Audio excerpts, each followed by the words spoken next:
Actualitate politică franceză.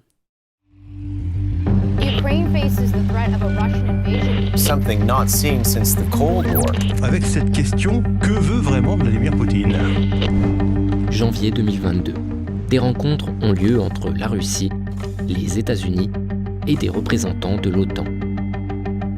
La Russie, qui a demandé ces pourparlers, n'arrive pas les mains vides. Elle pose sur la table ces documents. Des projets d'accord entièrement rédigés avant même les négociations. Ne manquent que les signatures. En l'acceptant, les membres de l'OTAN devraient ainsi s'engager à s'abstenir de tout nouvel élargissement de l'OTAN, y compris l'adhésion de l'Ukraine ainsi que d'autres États. Ne pas mener d'activités militaires sur le territoire de l'Ukraine, ainsi que sur d'autres États d'Europe orientale, du Caucase du Sud et d'Asie centrale. des exigences loin d'être anecdotiques. Ça allait tellement loin déjà comme première revendication que ça paraissait presque incompréhensible. D'autant que Vladimir Poutine exige une réponse rapide. Вы должны нам дать гарантии. И немедленно. Сейчас. En parallèle, il a positionné 100 000 soldats russes aux frontières de l'Ukraine. Bref, si ce n'est pas un ultimatum, ça y ressemble fortement.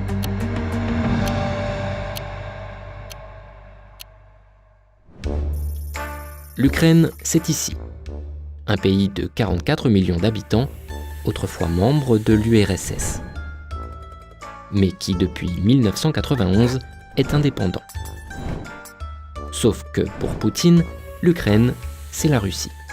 On vous l'a déjà expliqué ici. C'est le berceau de la civilisation de la Russe de Kiev, autrement dit, un peu l'équivalent des Gaulois pour les Français. En juillet 2021, dans un long texte, le président russe défendait l'idée que les deux pays ne forment en fait qu'un seul peuple. Pour lui, l'indépendance de l'Ukraine est une tragédie, mais aussi une injustice faite à la Russie. Une chose est claire, la Russie a en fait été dépouillée. Ce texte, c'est un des signaux que les Ukrainiens ont pris comme annonciateurs de quelque chose. Problème pour Poutine, c'est que si les Russes sont très attachés à l'Ukraine, les Ukrainiens, eux, sont un peu plus distants. Oui, nous avons beaucoup en commun, mais nous ne sommes certainement pas une seule nation. Cet éloignement de l'Ukraine s'est accentué depuis 2014. Cette année-là, une révolution chasse le président pro-russe. À la suite de quoi, une guerre éclate dans l'est du pays. La Russie soutient des séparatistes et va jusqu'à s'emparer de cette péninsule, la Crimée. Cette annexion de la Crimée a favorisé l'émergence d'un vrai sentiment national ukrainien. C'est l'effet inverse qui était recherché à l'origine par Vladimir Poutine. Бо можна тимчасово окупувати території, але неможливо окупувати любов людей до України. Et pour Poutine, il y a même pire. Une majorité d'Ukrainiens partagent désormais le même espoir, rejoindre l'OTAN. L'OTAN, c'est une organisation militaire fondée en 1949 par les États-Unis et des pays européens pour faire face à l'URSS. Elle s'est progressivement élargie et dans les années 2000, elle a même intégré d'anciens pays de l'URSS. Aujourd'hui, le président ukrainien insiste pour y entrer aussi. Or, pour Vladimir Poutine, c'est une ligne rouge. Дальнейшее движение НАТО на восток неприемлемо. La grande ambition, ça, c'est que la Russie garde une sphère d'influence. Il voudrait faire acter ça. Jusque-là, tout ça paraît plutôt cohérent avec cette demande pressée de pourparlers. Mais il reste un détail troublant. En réalité, l'Ukraine n'est pas tout à fait en train d'adhérer à l'OTAN. Depuis des années, plusieurs pays membres, comme la France et l'Allemagne, freinent le processus, précisément pour éviter de nouvelles tensions avec la Russie. Alors, si le problème n'est pas immédiat, comment expliquer un emballement si soudain autour de l'OTAN ? И немедленно. Сейчас. Eh bien, cela s'explique par au moins deux raisons. D'abord, l'OTAN n'est pas la seule cible de Poutine. Il y a quelque chose de plus profond qui le gêne.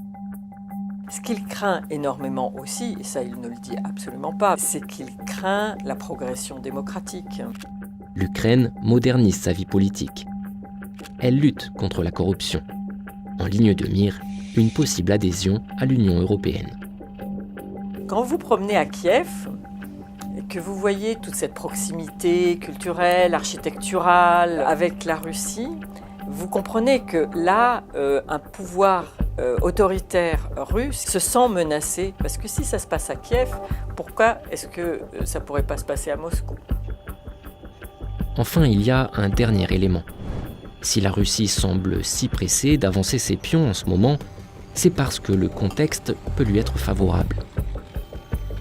D'abord, parce que le gendarme américain regarde ailleurs. Depuis l'été 2021, les États-Unis sont fragilisés par leur retrait chaotique d'Afghanistan. Surtout, ils sont aujourd'hui moins préoccupés par la Russie que par leur rivalité avec la Chine. Plusieurs pays d'Europe sont également bien occupés. En Allemagne, un tout jeune gouvernement a pris place en fin d'année 2021. La France est, elle, tournée vers l'élection présidentielle de 2022. Enfin, Vladimir Poutine pourrait bien tirer parti d'une troisième opportunité. Carburant, gaz, électricité voient leur prix flamber. Les tarifs du gaz sur les marchés internationaux ont été multipliés par 4 depuis le mois d'avril. La Russie fournit aujourd'hui près de la moitié du gaz utilisé dans l'Union européenne. Et en plein hiver, c'est un moyen de pression très efficace. Ça poserait quand même énormément de problèmes à l'Europe si la Russie coupait le robinet du gaz. On aurait beaucoup de mal à se chauffer. Alors, où en est-on ? Malgré la pression de Poutine, les pays de l'OTAN refusent de fermer définitivement leurs portes à l'Ukraine. Il y a un droit souverain d'un pays à demander l'adhésion à quelque organisation internationale qui le souhaite. Et on ne peut pas supprimer ce droit. Cela pourra-t-il vraiment déboucher sur une attaque militaire de l'Ukraine ? Pas forcément. Mais la Russie dispose d'autres outils. Cyberattaques, déstabilisation économique, pression diplomatique. Sur ce terrain, les hostilités ont déjà commencé.